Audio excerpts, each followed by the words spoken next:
Gente amada do Senhor, como temos percebido ao longo desse culto, de fato é precioso sermos levados a agradecer a Deus.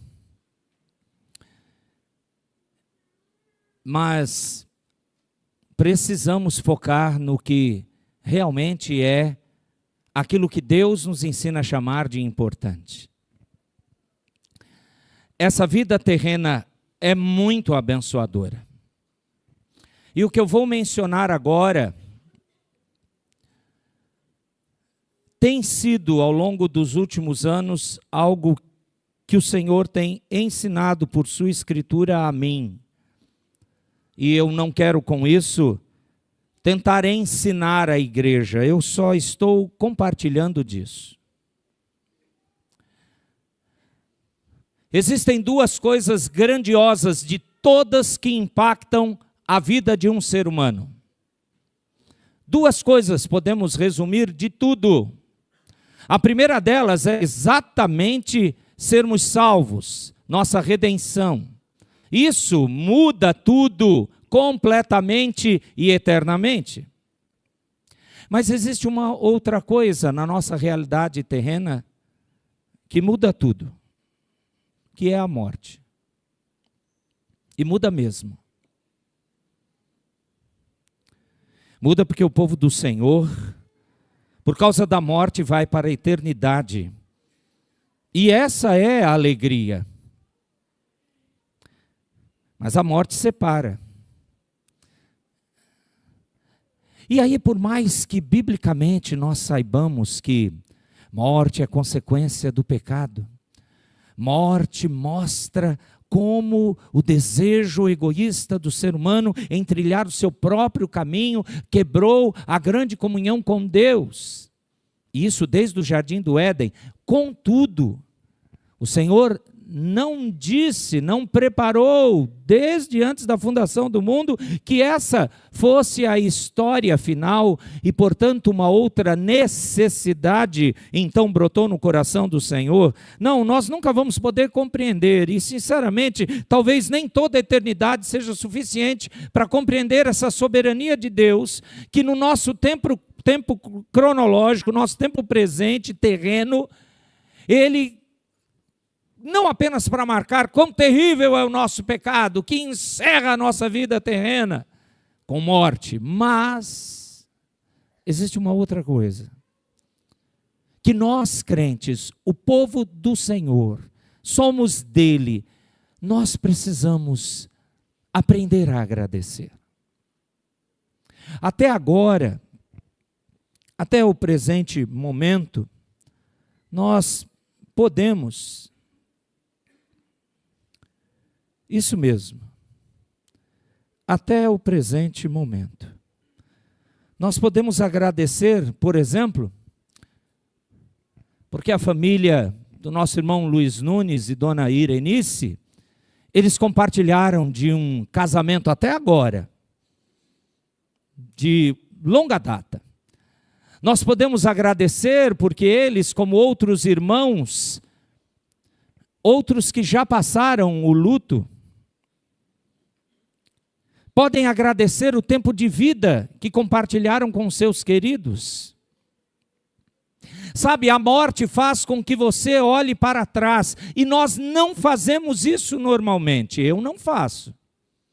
Mas Deus, no seu amor poderoso e muitas vezes inexplicado, Ele quer que você perceba, a morte faz dar brilho a essa vida terrena.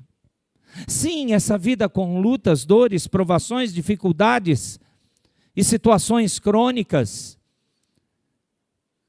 essa vida é muito preciosa para o Senhor, a ponto do Filho de Deus vir partilhar essa vida conosco, a ponto de, vivendo e cumprindo aquilo que Adão não conseguiu fazer, o segundo Adão, nosso Senhor e Salvador Jesus, executou plenamente.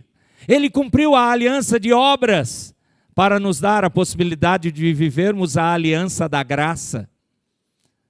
E nessas alianças, Deus é a parte principal, mesmo sabendo que nós não cumprimos a nossa parte. Mas Cristo cumpriu. E é precioso isso, a vida é preciosa aqui. Repito, Cristo veio partilhar a vida aqui, se tornou o Deus conosco, Emanuel. Mas Ele veio viver com um único propósito: morrer no nosso lugar. Pagar o preço do nosso pecado, nos reconciliar com Deus. Olha como a vida de Cristo aqui na terra, da sua limitação poderosa da glória, se tornando um de nós, como é preciosa, como foi preciosa a vida terrena do Senhor. Sim, Ele morreu, ao terceiro dia Ele ressuscitou, vivo está à destra do Pai, é o nosso advogado, juiz, intercessor.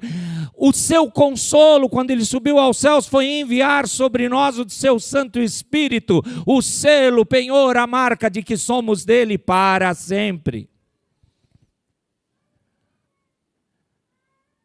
Um autor escreveu assim: somos salvos não apenas pela morte de Cristo, mas principalmente por sua vida. Porque Ele fez o que nós não temos condição de fazer. E a justiça dEle, a obediência dEle, a graça dEle, a misericórdia e, portanto, a eterna e tão grande salvação foi doada, foi entregue a você e a mim, a todos quantos demais pecadores Ele chamar, Ele tirar das trevas do engano e trazer para a sua maravilhosa luz. Ele dar vida àquilo que o pecado encerrou na morte. Então, a gente precisa pensar no agora. A gente precisa pensar nesse momento de comunhão como igreja. Não apenas a sua família é uma bênção. Ou a sua futura família, para aqueles que estão trilhando isso. E na nossa igreja, nós temos muitos casais.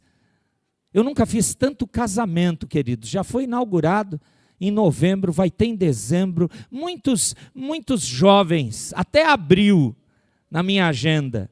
Tem casamentos acontecendo, então novas famílias.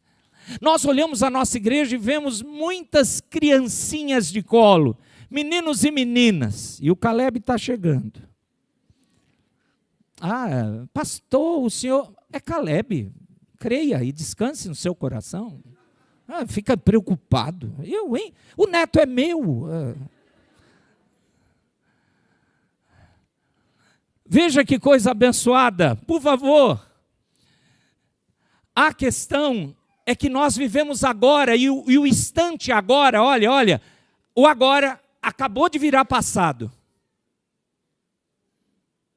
E nós desprezamos muitas vezes, eu estou falando nós não retórico, eu estou me colocando plenamente. Nós muitas vezes desprezamos o agora. Um momento de uma palavra edificante, um momento de um ombro amigo, um momento de compreensão, um momento de exortação em amor, mas exortação. Um momento de ombrear, um momento de tantas coisas que Deus tem nos ensinado. E a gente deixa passar porque muitas vezes nosso egoísmo aparece.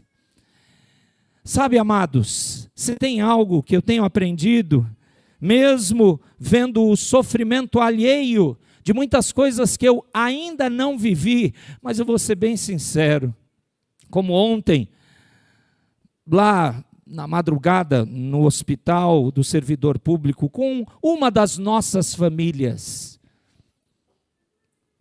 Sabe qual é a coisa mais difícil para mim, para que eu possa sentir dificuldade em fazer? Não é enfrentar a enfermidade de alguém, de um membro da igreja. Para mim, a coisa mais dificultosa é saber que possivelmente um ofício fúnebre será realizado. Talvez você, da nossa igreja, já tenha visto eu conduzir, infelizmente, vários ofícios fúnebres. E talvez, como já aconteceu de membros da nossa igreja, chegar para mim, pastor, olha, no caso da nossa família, virá vários parentes não crentes, por favor, faça aquilo que o senhor sempre faz, coloque o evangelho. Se esses irmãos soubessem como é difícil para mim ver alguém não ter vida. E o Senhor tem me preparado, porque logo, logo, Ele vai fazer com que eu veja meus pais partirem. Ele vai fazer com que provavelmente eu veja minha esposa partir. Por mais que eu peça o contrário, não sou eu que mando, agora não é piada. É sério. Por mais que eu queira ir primeiro e deixar outros queridos irmãos aqui trabalhando, pode trabalhar, não tenho problema com isso. Eu estarei lá clamando para Jesus voltar logo por vocês. É isso que Apocalipse 6 me ensina. Mas é difícil. É difícil. Você viu o vídeo da irmã Irenice? A família disse que até o momento da cirurgia, ela passou uma semana feliz. O tumor cancerígeno, que tomou muito mais proporções do que os médicos viram em exames anteriores, e isso só foi possível quando a cirurgia foi realizada,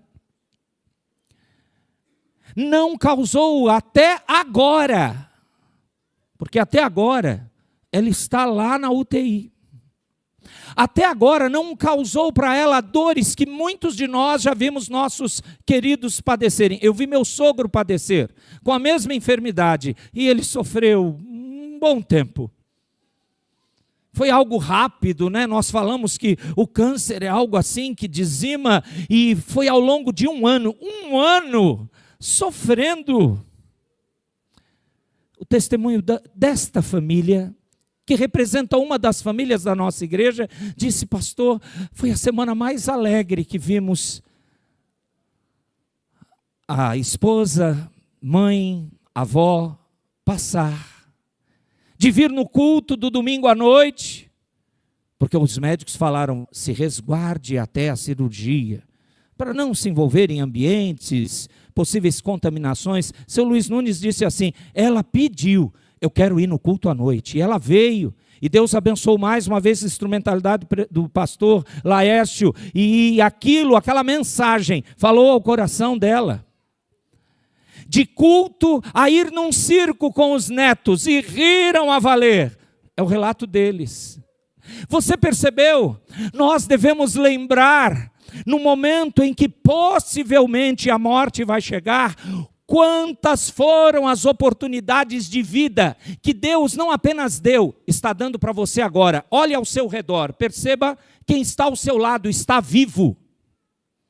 É por isso que você não pode passar instantes com relacionamentos quebrados, sem chegar e tratar nada. Você não pode, eu não posso, porque amanhã eu posso morrer e você também, e não vai adiantar nada eu chorar no seu caixão: olha, me perdoe, ou então, eu queria ter te perdoado, como eu queria tratar com você. Não, já foi. Entenda, Deus quer também. Sim, só dá para valorizar a vida terrena porque tem a eternidade. Mas quando você não tem essa certeza, a vida terrena vira um caos para você. Qualquer perda é horrível. Qualquer ganho vira um ídolo para você. Mas quando Deus é o seu Senhor, você pode ir além. Essa nossa gratidão tem que quebrantar o nosso coração. Amados, eu queria dizer que fui eu, como pastor titular, que chegou há um mês atrás, e junto na reunião da equipe pastoral, eu queria dizer isso, que fui eu que disse: vamos mudar o tema do mês de novembro, não vamos falar de humildade, era isso que estava preparado. Vamos pregar sobre luto e enfermidade, obtendo consolo para o nosso coração. Não fui eu. Reverendo Laércio é meu amigo há 30 anos, guarde isso, ele é meu amigo, já choramos juntos, já rimos juntos, já sofremos e fomos abençoados desde o seminário e ao longo desse tempo de ministério juntos. Ele é mais velho que eu na idade, mas eu sou um pouquinho mais velho no pastorado que ele, porque o presbitério dele demorou para ordenar um pouco. E o meu não, já foi ordenando, não passei por licenciatura, graças a Deus. Mas tirando isso, foi meu amigo que chegou e falou assim: olha, chefe, reverendo Laércio, você vê ele sério aqui, você não conhece ele. Ele vive tirando uma de mim. Ele manda os recados, homundícia. Imundo, homundícia. Picareta, não, picareta sou eu que falo para ele. Aí ele, chefe, Big Boss, eu estou aqui, veja o que você acha, né? Claro, você é que manda. Ele chegou cheio de 9 horas e 10 dedos. E eu, que foi, tristeza? Fala. Eu estou pensando que a gente devia mudar o tema. Tem muita gente que está precisando de consolo. O que você acha? Eu respondi, demorou. Vamos fazer sim. Eu não sei se você percebeu, mas nós pastores, e o conselho com certeza, perceberam quantas lutas vieram então de novo, como nos últimos anos na nossa igreja. Lutas em grupo, em bando e em sequência para todas as famílias. Famílias que talvez você não sabia que eram da igreja. Exemplo, o Dema. Ou como algumas famílias novas na igreja que acham que a minha esposa é uma inteligência artificial, ou é como é que é a esposa imaginária que eu criei, porque ela vem de vez em quando por causa das dores crônicas. Irmãos, ela demorou 2 dias para tentar gravar os 3 minutos. Porque chegava uma hora, ou ela chorava, ou ela, ai, não está bom, ai, que os irmãos vão pensar. Aí eu, como pastor amoroso, falo sempre assim, como pastor amoroso, eu não estou nem aí com o que vão pensar. Grava isso, amor. Vai ser bênção. Entendeu? O incentivo.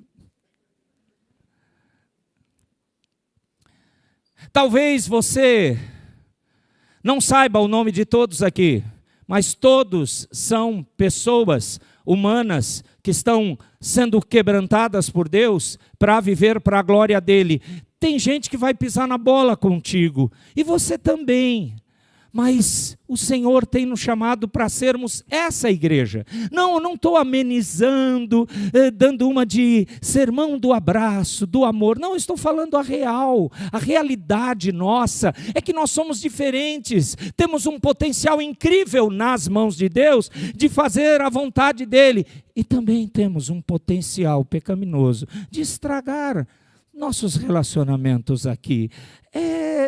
Triste, é verdade, mas no meio disso o Senhor usa você, usa a mim, todos Ele usa, dos conhecidos aos desconhecidos da igreja. E por isso, nessa longa introdução que já levou 10 minutos, eu queria que você abrisse comigo no texto que vai ligar o nosso tema com a realidade desse culto a Deus de gratidão. Salmo 13. São 6 versos o Salmo 13. É um salmo pequeno. E diferente do que eu mandei escrito na liturgia, o Salmo 13, eu estou nomeando com o seguinte tema ou título para essa mensagem objetiva: gratidão no sofrimento.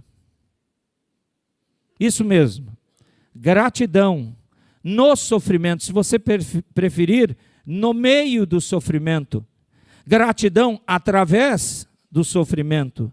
Salmo de número 13. Muitos estudiosos, mas eles não chegam num acordo, eles acham que aqui não é o rei Davi. O autor, que é Davi, ele ainda estava naquele período de já ter sido ungido rei por Samuel, pelo sacerdote Samuel. Ele estava no período onde Saul ainda era o rei ruim que foi Saul. Mas ele estava naquele período, dizem os estudiosos bíblicos, que Davi estava ainda no período daquelas perseguições intensas, insanas, onde Saul estava com os olhos cheios de sangue, para exatamente liquidar, não dar uma corça, não dar um susto em Davi. Ele queria aniquilar Davi. A existência de Davi causava em Saul ira, desassombro e totalmente incompreensão que Deus é esse, que vai ungir esse, eu sou o rei. Se tem alguém no Antigo Testamento onde o poder subiu para a cabeça, essa pessoa foi Saul.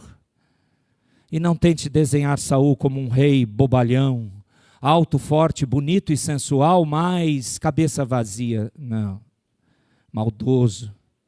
Que o Senhor tenha tido misericórdia dele, não sabemos, vamos esperar o juízo final. Mas o relato é terrível. Ele não foi comovido, Saul, nem pela grande amizade do seu filho Jonatas para com Davi. Esse homem não era quebrantado. Os espíritos malignos tiravam a paz dele, isso por si só. Mesmo sendo Davi um dos homens que com seus dons musicais acalmavam o coração do rei, mesmo assim, Saul nutria ódio, raiva. Ele queria matar Davi. E amados, a perseguição não foi assim, tipo Robin Hood, que segundo a história, no reino de Notting Hill, então, ali onde eles se escondiam, em certa floresta, o então xerife de Nottingham chegava e tentava prender, segundo a história, os filmes, o Robin Hood, e ele ria e fugia. E com arco e flecha, e alguns dizem espadas, tinha até o tal do Frei Tuck no meio disso, né? Um padre franciscano, que era a favor deles. E a gente acha que cada vez que Davi, como por exemplo numa caverna, onde ele corta um pedaço, sem Saul perceber, da sua roupa majestosa, e depois mostra, eu tive como, Deus deu sua vida na minha mão, mas eu não vou tocar naquele que foi ungido pelo Senhor. Havia até um certo respeito de Davi àquele rei. E aí você pensa, Davi sempre fugiu, tirou de letra.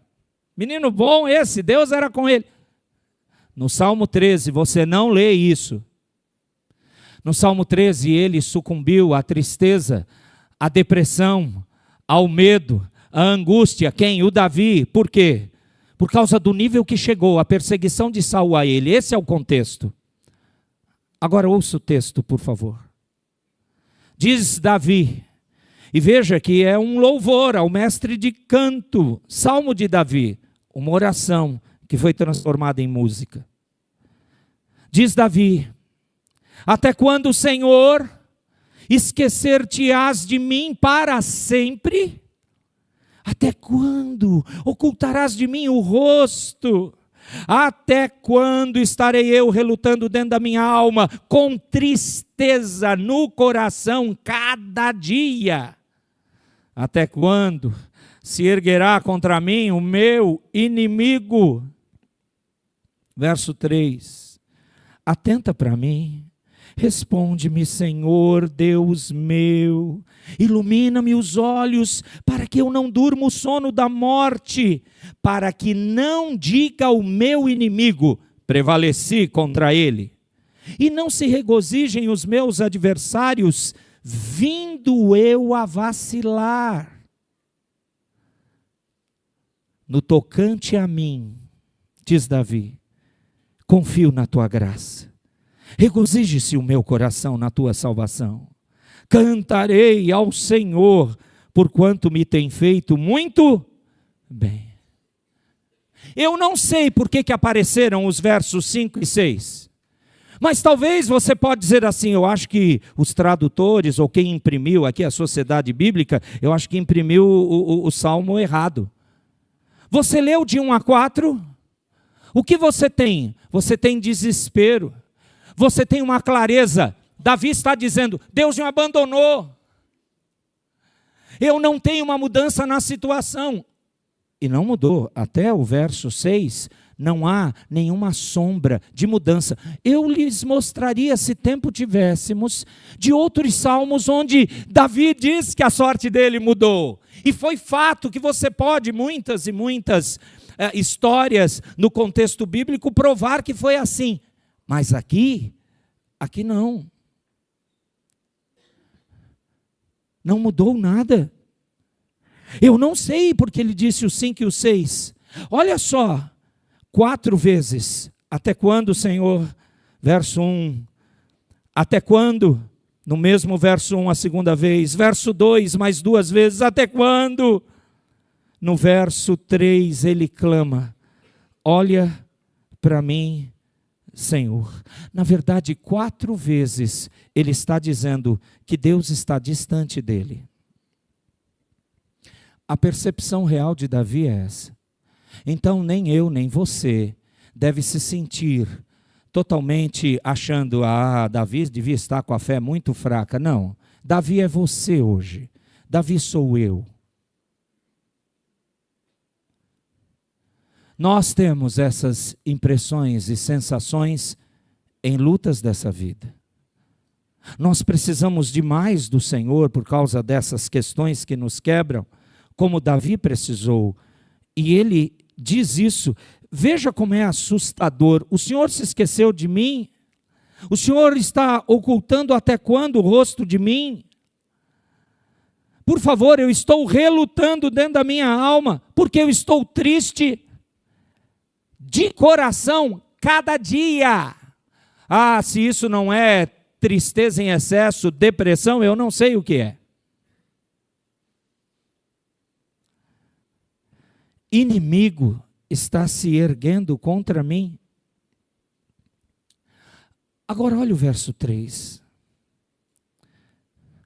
Atenta para mim. Coloca os seus olhos, é isso que ele quis dizer no original. Coloca os seus olhos exclusivamente sobre mim. Me dá atenção. Você imagina o Deus do universo não atento a uma porção, mesmo que pequena, da vida medíocre, finita de um ser humano? Não é isso que a Bíblia diz. Ele é o santo, santo, santo, ele é o soberano, ele reina no trono, nada foge do seu domínio, controle e poder, ele é Deus.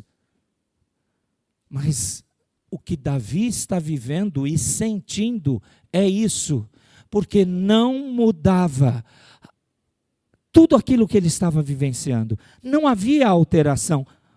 Me dá atenção. Por favor, responde-me. Agora, isso é maravilhoso. Isso é prova, no final do verso 3, de que o Senhor tem toda a possibilidade de fazer isso contigo e comigo, independente das lutas e do que estamos passando hoje. Atenta para mim, responde-me, Senhor, verso 3, Deus meu. Talvez você diga que o verso 1 e verso 2 é um Davi bem revoltado. Eu não vou discordar de você. Para mim parece mesmo. Só que o verso 3 mostra um crente normal. Alguém que teme ao Senhor. Alguém que diz, eu sei quem Deus é para mim.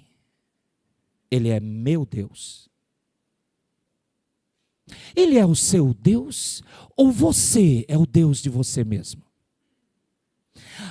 As circunstâncias que você comanda, domina, são essas que te dão a paz e segurança e tranquilidade ou é Deus? Porque eu vou usar a frase da introdução do nosso irmão Josué, ao louvor do semear agora há pouco. Tudo pode mudar mesmo. Você não vai levar nada das suas conquistas no caixão. Aquela frase meio dura, mas é verdade. Caixão não tem gaveta. E tudo muda quando a morte chega. Aquele segundo impacto que eu disse, sabendo e relembrando que o primeiro é a tão grande salvação. E baseando-se nesse impacto da tão grande salvação, que chega a pecadores como nós, Deus tem sido o seu Deus, porque é aqui que o Senhor quer nos ensinar.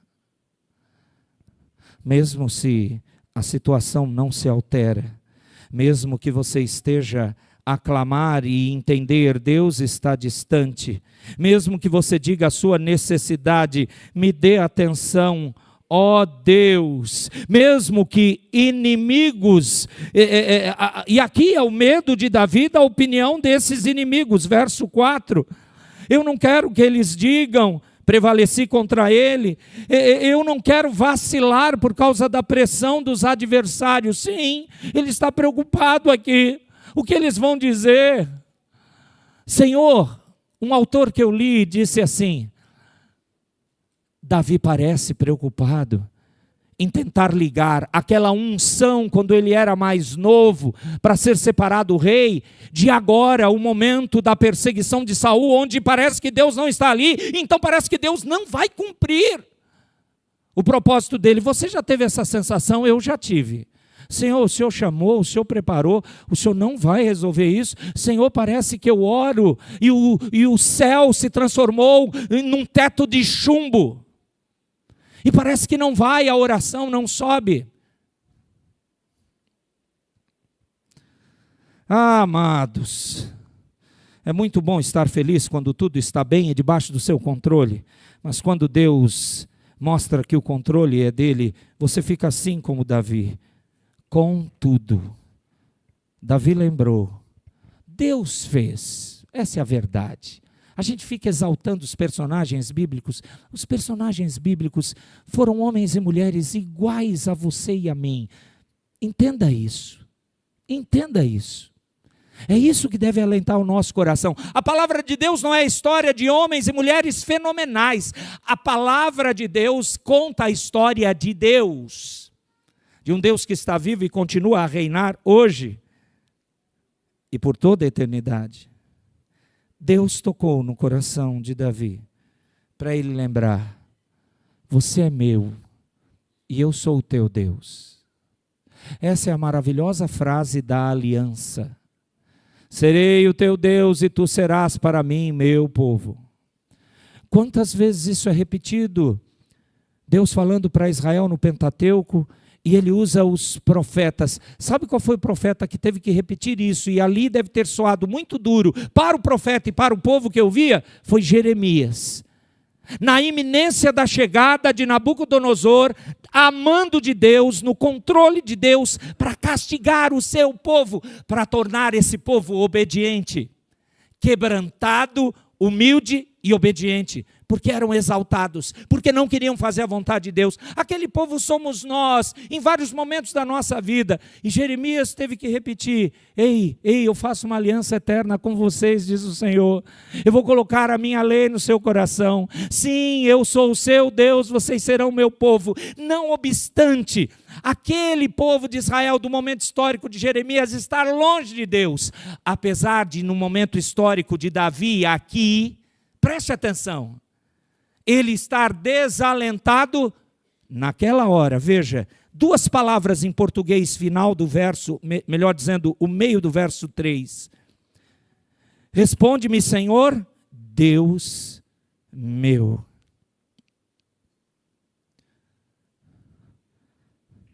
Ele é o seu Deus próximo.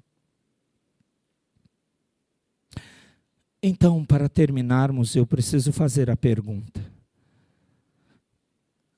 Ao longo dos poucos 6 versículos, o que mudou na situação de Davi? Não mudou nada.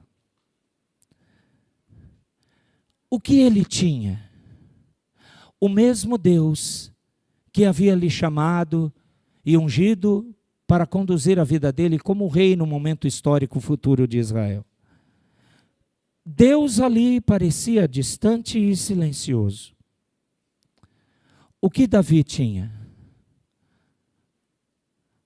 um fato: Deus é Deus, e eu preciso crer nele. Aí vem uma virada espiritual, que é o propósito de Deus para a sua e para a minha vida, em todas as circunstâncias de sofrimento que devem levar à gratidão. Verso 5: no tocante a mim, na verdade, olhando só para mim, contigo, no meu íntimo, eu confio, colocaram assim os tradutores em português. Verso 5: confio na tua graça. A ideia é que essa graça é agora e para sempre, porque o Senhor nunca mudou na sua graça. Davi aqui relembra, deixa eu fazer uma ligação, você vai entender. Davi relembrou de aulas de escola dominical, de sermões que foram pregados para ele, de livros bons evangélicos, das suas leituras da Bíblia, aonde ele aprendeu muito. E aí chega um momento onde Deus diz: sabe aonde você vai viver isso?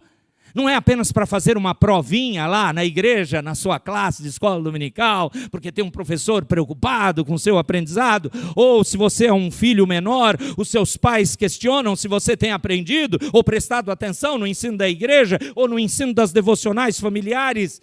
Não. Deus vai lhe ensinando, vai lhe dando fé, vai mostrando quem Ele é e como Ele age, os seus princípios e valores, para que você viva isso no momento onde tudo é tirado de você, restando uma coisa a fazer, uma única direção a seguir, um único olhar para uma única pessoa. Você obedecer a Deus, depender de Deus e olhar para Deus. Sabe por que nós entendemos que Deus é o Senhor? Quando Ele tira todo o seu poder, quando Ele arranca seu dinheiro, quando Ele tira suas conquistas, quando Ele encerra a vida, aí você não tem nada. Tudo aquilo que foi bênção, que você agradeceu e foi até abraçado e recebeu os parabéns, não vale de nada. Você só usa da fé, você só obedece a palavra quando as lutas revelam o que está no seu coração. E muitas vezes é terrível, irmãos, e eu estou lembrando de mim mesmo, quando lutas no propósito de Deus revelaram o que estava aqui. O que está aí? O que estava dentro de Davi era até então, até o verso 4, desespero, desalento, mas uma fagulha de um fato: Deus meu, o Deus próximo, mudou isso e Ele, eu preciso confiar na sua graça. Verso 5. A alegria do meu coração é uma grande alegria, regozijo, é alegria verdadeira e intensa no meu íntimo, é por causa da tua salvação.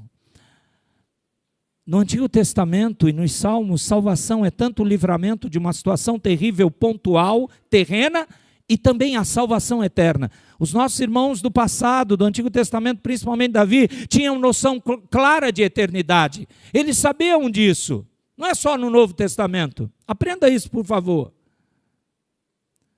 Aqui ele está mencionando tudo que envolve a salvação. E olha, graça e salvação foi operada por quem?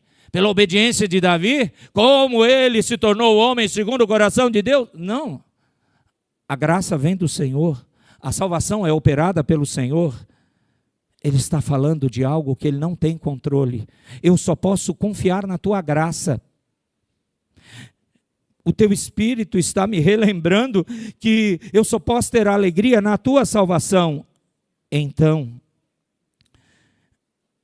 Davi teve fé em quem Deus é. Fé é quando você sabe que Deus é Deus. Fé não é o poder que faz as circunstâncias mudarem. E mesmo se elas mudarem, é porque estava no propósito do Senhor. Não porque você é especial e incrível. É porque Deus é Deus. E por isso ele termina com louvor. Verso 6. Vamos ler juntos o verso 6? Leiamos. Cantarei ao Senhor, porquanto me tem feito. Agora Davi olha o passado até aquele momento. Eu tenho que louvar. Eu tenho que os meus lábios, era um músico talentoso, com muitos dons aqui musicais. Então ele está falando de algo que fazia parte do seu métier, que fazia parte daquilo que ele conhecia muito bem. Sempre que o Gerson vem aqui na nossa igreja, né? Que agora eles são de Goianazes. Fazer o quê? Eu brinco com eles, tá? Não precisa ficar triste. Eu brinco ou não brinco com vocês com isso? Mas se quiser voltar, a porta está aberta. Amém. Sempre que eu olho, nós temos músicos talentosos na história da nossa igreja, e põe uma grande história nisso. Mas, aproveitando que ele está aqui, esse violão que ele ama de paixão, não com idolatria, claro, caro pra caramba. Quando ele toca, e eu vou pegar a última música que deve estar na sua mente, Marcas. Você viu como é que ele dedilha? E aquelas duas paradinhas, que eu tento fazer na mão, não consigo. Pam, pam. Aquilo é difícil pra caramba. Quem conhece, quem são os violonistas aqui, sabe que esse negócio é difícil. Ele recebeu o dom, ponto. Então, para ele chegar e tocar, é algo, sim, de grande responsabilidade, tem que ensaiar, blá, blá, blá, blá, mas ele sabe, ok? Você está vendo aqui um Davi que sabe o que é cantar, louvar, adorar. Na harpa dele ele tangia, aliás, o Salmo 33, se não me falha a memória, é onde ele diz, tangei com arte, com júbilo, louvores ao Senhor. Aquela palavra arte ali é bem forte no hebraico. Está falando de algo que Davi dominava. E os levitas aprenderam esse nível alto de louvor instituído por Davi, ali que não havia no templo, porque ele sabia o que era louvar com qualidade. Então, quando você lê no verso 6, cantarei ao Senhor, não é assim, graças dou por tudo que me deste, vamos louvar o Senhor, vamos. É ele se preparar, é ele ensaiar, é ele chegar, eu vou cantar, eu vou adorar, eu vou louvar ao Senhor. Por quê? Porquanto, quando eu olho a minha vida até agora, no meio dessa luta, uma coisa é a conclusão, uma só. Deus tem me feito, Deus tem me feito, Deus tem me feito.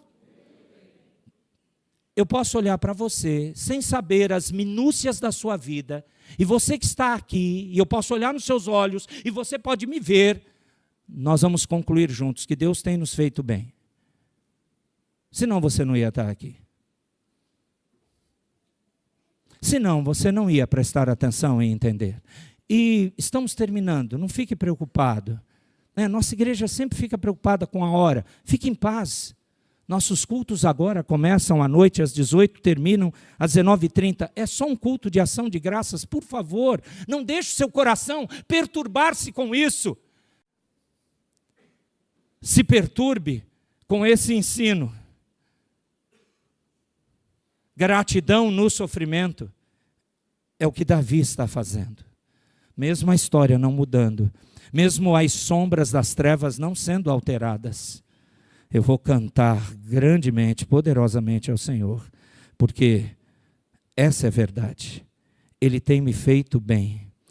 A confiança do verso 5 leva ao contentamento que conduz à gratidão. Deus é o bem de Davi. Deus é o seu único bem.